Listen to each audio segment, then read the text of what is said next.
మీలో ఒక పోరాట వీరుడు ఎప్పుడు కనిపిస్తుంటారు. ఎప్పుడో ఒక దాని గురించి పోరాడుతూ ఉంటారు. అసలు ఎందుకు ఈ పోరాటం? మీరు అసలు ఎక్కడి నుంచి ఉద్యమకారులు లక్షణాలు గాని, కొన్ని విషయాల మీద మనం ఫైట్ చేద్దామని మీకు ఎప్పటి నుంచి వచ్చిందంటారు? అంటే మామూలుగానే మా ఆర్జున్ అది హ్మ్.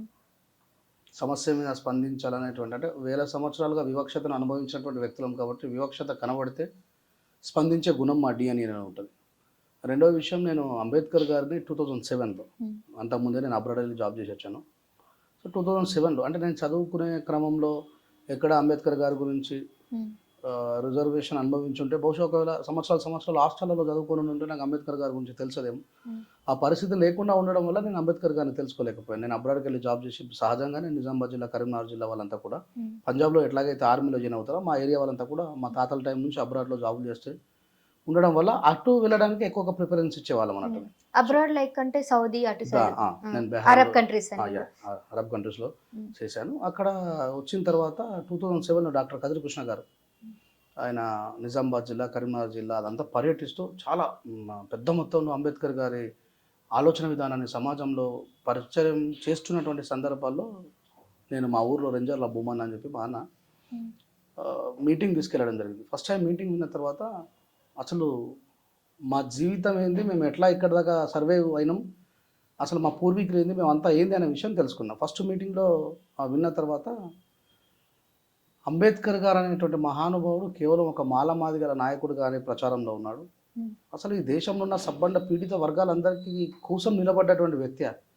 ఈ విషయం తెలుసుకోవడంలో నేనే ఇంత ఆలస్యం అయితే, అంటే ఇంత అంబేద్కర్ గురించి మన దేశంలో కొన్ని రాష్ట్రాలు అయితే తనని బాగా ఇష్టపడుతూ ఉంటారు. ఫర్ ఎగ్జాంపుల్ మహారాష్ట్ర కానీ, మధ్యప్రదేశ్ కానీ అతన్ని ఇష్టపడిన సందర్భాలు ఉన్నాయి. కానీ మన తెలుగు రాష్ట్రంలో తన మీద ఎక్కువ వ్యతిరేకత ఉంది. కారణం ఏంటంటారు? అంటే అప్పర్ క్లాస్ వాళ్ళు ఎవరైతే ఉన్నారో వాళ్ళని డామినేట్ చేయడానికి ముఖ్య కారణం అంబేద్కర్ గారు అని చెప్పి అతని మీద వ్యతిరేకత రావడం అంటారా? అసలు అంబేద్కర్ గారిని చదివితే ఆయనను ఒక కులంలో చూడడం బంద్ అవుతుంది.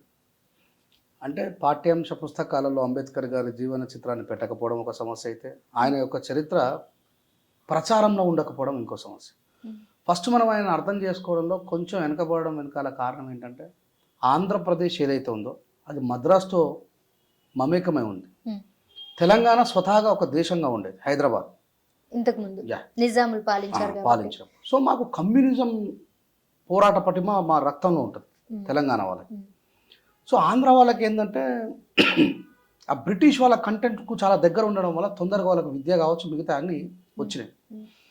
నన్ను అడిగితే సౌత్లో అంబేద్కర్ గారి మీద అనర్ఘనమైనటువంటి జ్ఞానము, పోరాట పటిమని అలవాటు చేసుకున్న వాళ్ళే ఆంధ్రప్రదేశ్ వాళ్ళు. తెలుగు వాళ్ళే చాలా వెనుకబడి ఉన్నారన్నారు కదా, అది పొరపాటు. బాబాసాహెబ్ అంబేద్కర్ గారు బ్రతుకున్న కాలంలో భారతదేశం అంతా పర్యటిస్తుంటే ఆంధ్రప్రదేశ్లో ఉన్నటువంటి ఈయన is the greatest economist Ambedkar గారు.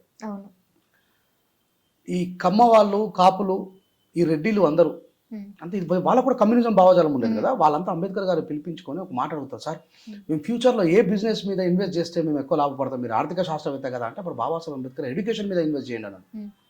ఎడ్యుకేషన్ ఇన్స్టిట్యూట్ ఇన్వెస్ట్ చేయమని చెప్పన్నాడు.